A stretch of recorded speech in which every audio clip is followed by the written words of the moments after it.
My husband's family tried to cut me out of his will, but I had my own secret.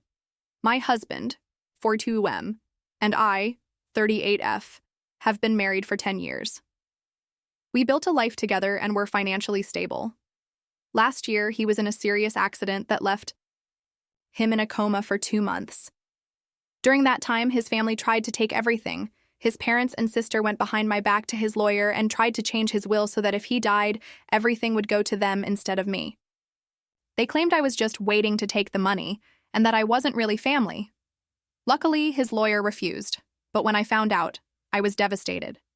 These were people I had treated as my own family, and they were actively trying to erase me from my husband's life.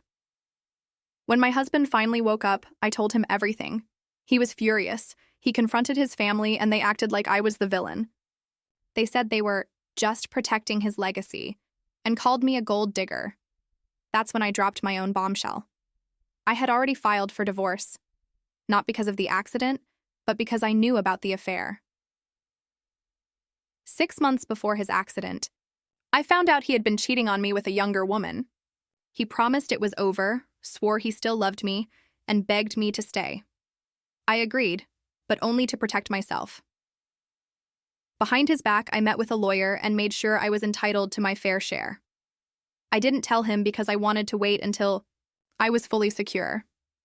Then the accident happened, and suddenly, I was in limbo. Would he wake up? Would I be the grieving widow instead of the betrayed wife? But after seeing how his family tried to erase me, I made my decision. When I told him I was leaving, his face turned pale. His family looked thrilled at first, until they realized what it meant. You see, my husband had already signed documents, making me the primary beneficiary on several assets. His family assumed that if we divorced, they'd get everything. They were wrong. The settlement meant I was walking away with more than half of our shared assets. The house, the cars, a significant portion of his investments. His family was left with nothing. His mother screamed at me, calling me evil. His sister sobbed, saying I had trapped him, but I just smiled and said, I only took what was mine.